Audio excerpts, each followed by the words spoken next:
This is my sketchbook for my urban sketchers group I'm a part of in Boston. Um, Much of the sketchbook I use blue ballpoint pen for illustration. A lot of the places are different locations near Government Center, Copley Square, Faneuil Hall, and the MBTA. So, as you can see in the beginning, I also cut out a lot of things from magazines, reminders of quotes, things like that, or things that grab me. Eric Von Zipper from the Beach Party movies with Frankie and Annette and stuff like that. Um, Portraits of my cats, Obie and OC, my sketchbook drawings, just trying the pens out. I went to the Museum of Natural History by Harvard and did some of the exhibits that are there of the animals, and often I'll take notes, write things down.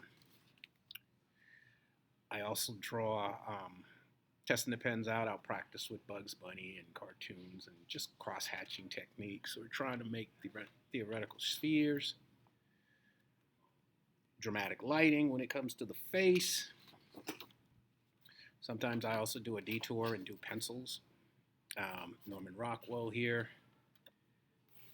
Star Wars robot, Scooby-Doo and his friends. More people on the train. Unfortunately, people on the train are the greatest models because they're never looking up. They're always looking at their frickin' cell phones. My portrait of Anne Margaret from Viva Las Vegas, Elvis Presley. That I wanted to do testing pencils and see how well this kind of paper can absorb different shades or different kinds of weights of pencil while I'm able to erase and change marks and stuff because I wasn't too sure about the texture of this pad. More people on the train, Edgar Allan Poe. Again, I use a lot of pages to take notes. So as you can see, more cartoons from my childhood. Sometimes I'll use colored pencil. One of the things I told myself when I draw in the sketchbook is under no circumstances am I going to erase. I don't care if I screw up with pen or pencil, but don't erase. Or use whiteout to fix or correct anything. More people, downtown Boston, food courts. IHOP, syrup bottle. Sometimes I draw examples in my classroom. This is a bank modeled after Bruce Timm's Batman designs from the cartoons. These are more models in the class that my students draw. This is an example here. More examples, doing contour line drawing demonstrations. Initially, that's what the purpose of the sketchbook was. Practicing James Dean, practicing Marilyn Monroe, using nothing but, again, ballpoint pens. This one I also use some red ballpoint pens. Frank Gorshin as the Riddler. Oops, go that way. That was my contour line demo for a couple of kids during ACA.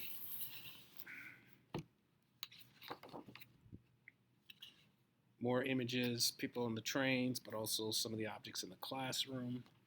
So sometimes I just draw just to fill space or get things going. My caricature studies for my drawing and painting 2 class, one of Chris Rock. I like that one. Not so much Adam West. I think I stayed too true to what he looks like as Batman. All right. Near Brookline Village. No, I'm sorry, Harvard Library. Some of the people that were there inside. Again, more people, trains, public gardens, things like that. So just observations.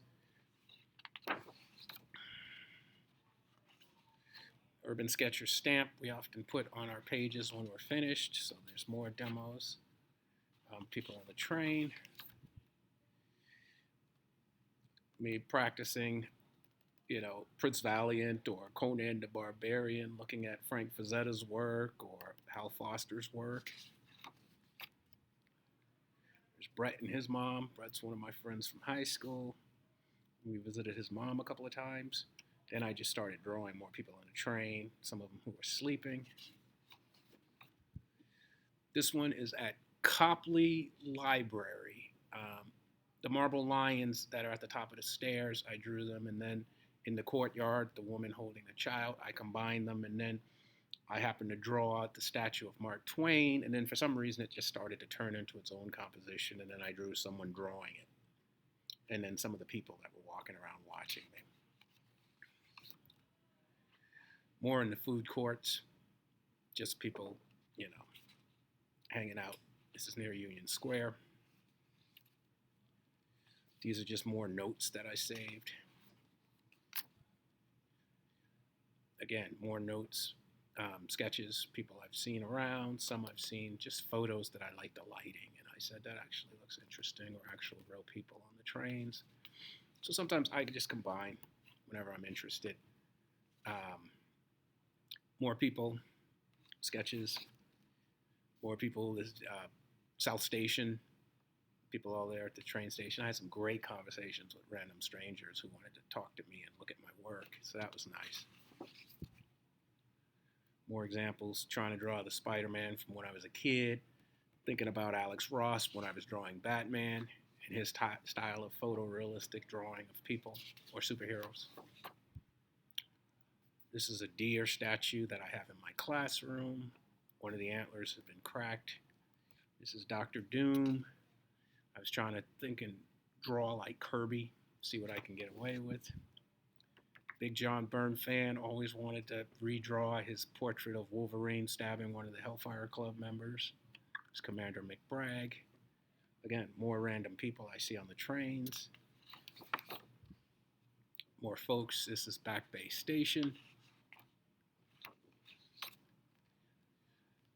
More gorillas, or some gorillas I started to do because I was getting into King Kong and some of them, and I wanted to figure out how to show fur and how to cross-hatch with King Kong or different gorillas, drawing random people.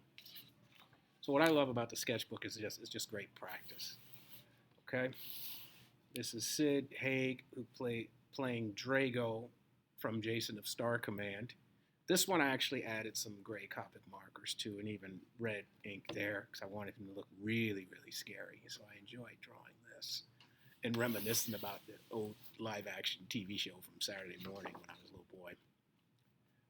My study of Sammy Davis Jr., Underdog, which was one of my dad's favorite cartoons, and I grew up watching it as a kid, so I love drawing Underdog. And more people. Again, a lot of times I'm drawing people. Mass 54th. This is in Brookline Village, big Civil War tribute statue. I'm big time into Civil War reenactors that fought for the North, particularly the 54th Regiment. And so urban sketchers, we meet and we go to these different locations for whatever reasons. If I see Civil War stuff, I start to sketch it. So you'll see some more of those. This is in Mayor Kevin White, statue of him. So this is near Faneuil Hall. More people walking around. Let's see if I can get through this. More people, and a lot of times I get caught up in taking down notes or writing down people's information and stuff, and someone says, oh, you can do that in a sketchbook, and I'm like, it's just a bunch of pieces of paper that you have fun with. It's not the end of the world. So let's see, what else do I have here? These are the ones. This is Simcoe's in Roxbury. I used to go here when I was a little boy. The hot dog the tail used to light up and wag. They're going out of business, so I haven't had a chance to ink it yet. Or colorize it or anything yet, because I don't know, I just feel bad that they're out of business. They have such a special place in my heart growing up. One of the urban sketcher artists loaned me his special quill pens to test out, so I tried it out on the carpets at Copley Square. So that's that statue of the artist that's there, and these are some of the wrinkles and folds I tried to test out. Put it on freeze. Next time it comes up, just put that on freeze. This is the Benjamin Franklin statue. Yeah, press to freeze. Downtown Boston again. Some of the others. This is for the Irish potato famine statues. This is from a statue that's not in Boston that I really liked of Harriet Tubman. That one day I want to go see it. And I was trying to ink it the same way I was inspired by some of John Bigger's work when it comes to that kind of cross-hatching style and technique.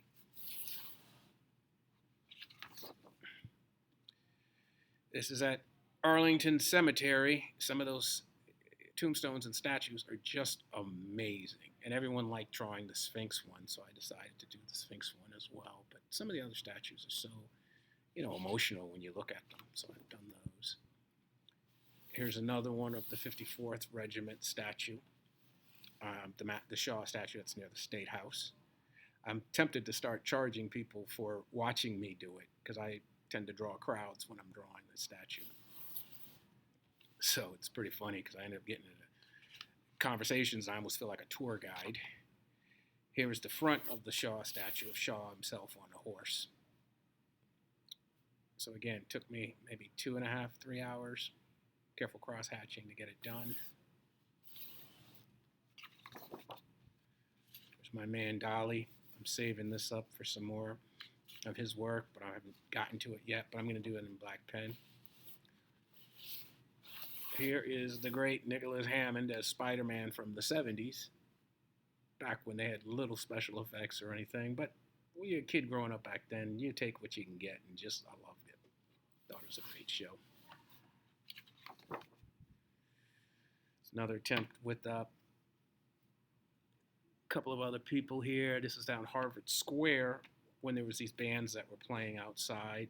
And then every year I usually go to where the chess tournaments are happening, right in that pit next to Harvard Square, and I'll draw the people when they're playing chess. And of course, Anne Margaret again. Just doing studies of her from the 50s, and I've done some studies of Elvis as well. Here's a Phyllis Wheatley statue in the South End that I did. And then I thought about Fannie Lou Hamer and other strong black women, and it started to come together with that. And then I started adding quotes and things like that, and the importance of voting. So I took my voting sticker and I dedicated it to her. That she's one of those people that make me want to vote because of the sacrifices she made to give me that right. And of course, I end with testing out watercolors with Shaggy and Scooby-Doo. A lot of times, randomly, I flip through magazines, and if I see celebrities like Jack Klugman or Marvin Kaplan or whoever, and I'm interested in how their face works, I cut them out and just glue them in the sketchbooks to maybe draw them later on. So that's my entire Urban Sketchers.